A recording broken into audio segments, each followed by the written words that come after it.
জাহাজ থেকে বুঝতে পারছেন যে জাহাজ এখন চলছে, আমরা এখন শ্রীলঙ্কা থেকে বাংলাদেশের দিকে যাচ্ছি। তো এখন কথা হচ্ছে, আমরা যখন মোটরসাইকেল চালাই অথবা কারগুলো থেকে বাস, ট্রাক, এগুলোর জন্য যেমন জ্বালানি দরকার হয়, আমাদের জাহাজেও তো এরকম জ্বালানি কিছু তেলের দরকার হয়। এখন আমাদের জাহাজ তো আর মোটরসাইকেল, বাস, ট্রাক এগুলোর মতো ছোট না, আমাদের জাহাজের সাইজ বিশাল বড়।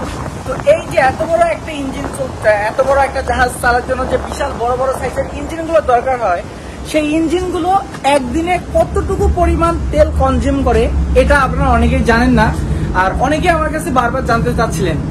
এই জিনিসটা আমি আজকে আপনাদের দেখাবো।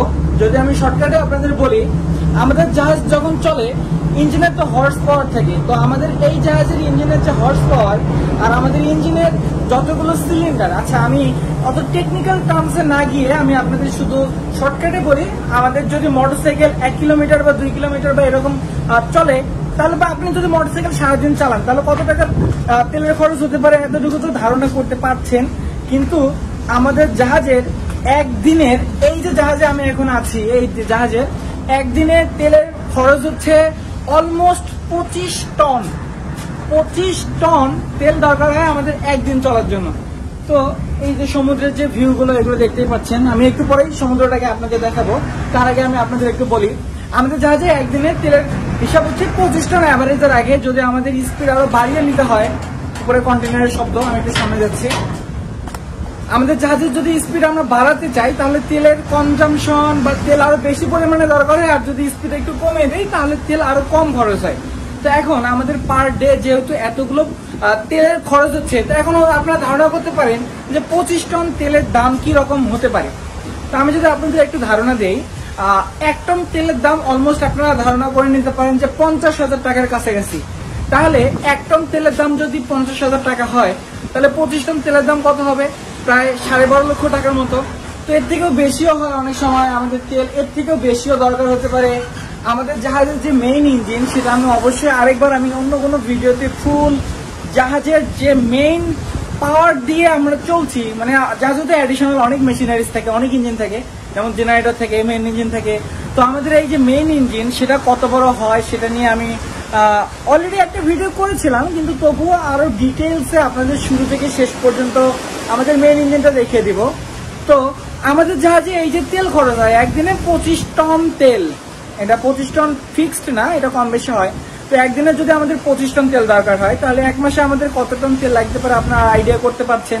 তো এতগুলো তেল আমাদের জাহাজে কোথায় রাখা হয় এটা আমি আপনাদের একটু দেখাবো।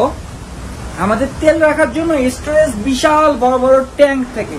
তো এই যে আমাদের দেখেন একটা tank, number 1 FO, 1 number fuel oil, আর এটা পি এর অর্থ হচ্ছে পোর্ট সাইড, জাহাজের বাম সাইড ডান সাইড বলে না এখানে।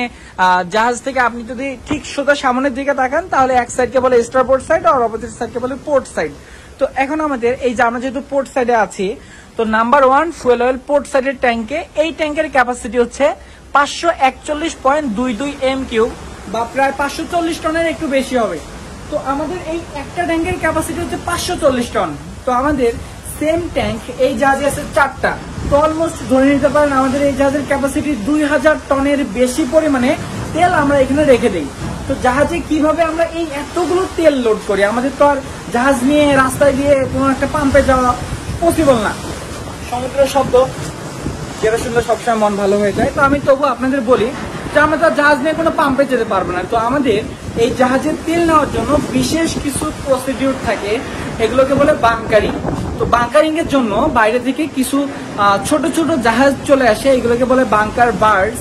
তো ওই জাহাজগুলো তাদের স্টোরেজে আরো অনেক বেশি পরিমাণে তেল থাকে, তাদের জাহাজের ওই তেলের ট্যাঙ্ক থেকে আমাদের জাহাজের ট্যাঙ্কে বা বাংকার বা তেল নেওয়ার কিছু পোর্ট থেকে সেখানে আমরা পাইপ লাগাই কানেকশন দিয়ে, তারপর তারা যখন পাম্প চালায় তখন তাদের জাহাজের তেলগুলো পাম্পের মাধ্যমে আমাদের জাহাজে চলে আসে। আর এখন আইডিয়া করতে পারেন যে আমাদের জাহাজে আমরা বাংকারিং এর সময় কত তেল নেই। বাংকারিং অর্থ হচ্ছে জাহাজের তেল নেওয়া। তো এই তেল নেওয়ার সময় আমরা কতটুকু তেল নেই? আমাদের এই জাহাজে বাংকারিং যখন করা হয় তখন অলমোস্ট আমরা 600 থেকে 800 টনের মতো প্রতিবার তেল নেই। তো 600 থেকে 800 টন তেল, সেটা হচ্ছে আমাদের জাহাজে 2 রকমের জ্বালানি ইউজ করা হয়, একটা হচ্ছে ডিজেল আর একটা হচ্ছে হেভি ফুয়েল অয়েল। তো হেভি ফুয়েল অয়েলগুলোর সমস্যা হচ্ছে এগুলোকে আগে হিট দিতে হয় তারপর ইউজ করতে হয়, কিন্তু ডিজেল নর্মালি ইউজ করা যায় হিট ছাড়া। তো আমাদের এই যে ডিজেল থাকে তার জন্য আলাদা ট্যাঙ্ক থাকে, সেটা আলাদাভাবে বাংকার করতে হয়। তো ডিজেলের ট্যাঙ্কের ক্যাপাসিটি আমাদের জাহাজে 200-400 টন। তো সেম ভাবে আপনারা বুঝতে পারছেন যে জাহাজের জ্বালানি আসলে কতগুলো দরকার হয়। আর যারা বাইকার আছেন, বাইক সম্পর্কে ভালো জানেন, তারা তো জানেন যে কিছুদিন পর পর নির্দিষ্ট কিছু রানিং আওয়ার বা মাইলেজের পর আমাদের বাইকের যে গিয়ার অয়েল বা মোবিল থাকে সেই মোবিলগুলোকে চেঞ্জ করার দরকার হয়। আমাদের এই জাহাজেও এরকম কিছু গিয়ার অয়েল বা মোবিলের ব্যবস্থা থাকে, সেগুলোকে আমাদের সিলিন্ডার অয়েল বলে, আবার আমাদের ক্রাঙ্কেস অয়েল বলে। তো এই তেলগুলো আবার আলাদা করে নিতে হয়, এগুলো হচ্ছে লুব্রিকেশনের জন্য। কিন্তু জাহাজের যে জ্বালানি সেটার আমি কথা এতক্ষণ বললাম। তো এই কথার ফাঁকে যদি আমি একটু আপনাদের সমুদ্রটা দেখাই, সমুদ্রের অবস্থাটা বুঝতেই পারছেন।